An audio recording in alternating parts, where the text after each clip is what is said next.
নমস্কার। পশ্চিমবঙ্গে যে কাস্ট সার্টিফিকেট ভেরিফিকেশন নিয়ে যে ভুল খবরগুলো বাজারে চলছে তার বিরুদ্ধে দুই একটি কথা আমি বলে আজকের এই ছোট্ট ভিডিওটা করছি। প্রথম কথা হচ্ছে, সরকারিভাবে এখনো পর্যন্ত কাস্ট ভেরিফিকেশন সংক্রান্ত রিভ্যালিডেশন সংক্রান্ত সঠিক নোটিফিকেশন এখনো পর্যন্ত পাবলিকলি আসেনি।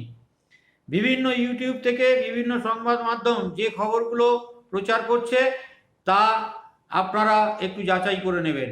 আমি আজকেরই আমাদের ডায়মন্ড হারবার মহকুমা শাসকের দপ্তরে গিয়েছি এবং সেখানে আধিকারিকদের সাথে আলোচনা করেছি এবং তারা বলেছেন যে এখনো পর্যন্ত সকলের ভেরিফিকেশন হবে এরকম কোনো কথা আমাদের জানানো হয়নি। কেবলমাত্র যাদের সার্টিফিকেটের প্রতি অবজেকশন আছে, যাদের সার্টিফিকেটগুলো সঠিক বলে মনে হয়নি, সেই সমস্ত সার্টিফিকেটগুলো ভেরিফিকেশানের তালিকা দেওয়া হবে এবং এই সংক্রান্ত এখনও পর্যন্ত কোনো সঠিক বার্তা আমাদের কাছে নেই। ফলে আমরা সঠিকভাবে এখনও পর্যন্ত কিছু বলতে চাইছি না। তবে আপনারা নিশ্চিন্তে থাকুন, সকলেরই কাস্ট সার্টিফিকেট যথাযথভাবে সুরক্ষিত থাকবে যদি না কারোর ভুল তথ্য দেওয়া থাকে। জাতিগত শংসাপত্র, জাতিগত প্রমাণ বিষয়ে সরকারি আদেশ, সরকারি নির্দেশ মোতাবেক যে সমস্ত বিষয়গুলো ছিল সেইগুলোকে সম্মান রেখে, সেই সমস্ত পদ্ধতিকে বজায় রেখে যথাযথভাবে সরকার নিশ্চিন্তে আপনাদের সঙ্গে ছিল এবং আছে এবং থাকবে।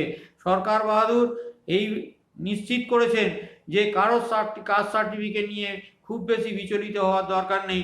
তবে যারা একেবারে ভুয়ো সার্টিফিকেট নিয়েছেন, জাত ভাঁড়িয়ে সার্টিফিকেট নিয়েছেন, যারা মিথ্যা কথা বলে সার্টিফিকেট নিয়েছেন, যারা নাগরিকত্ব প্রমাণ না দিয়েছেন, তাদেরকে বিপদে পড়তে হবে।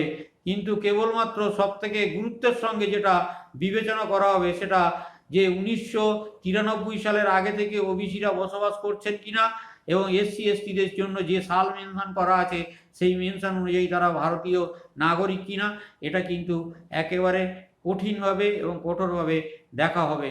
সুতরাং কাস্ট সার্টিফিকেট ভেরিফিকেশান নিয়ে, জাতি ভেরিফিকেশান নিয়ে খুব বেশি বিচলিত হওয়ার জায়গা আছে বলে আমরা মনে করি না।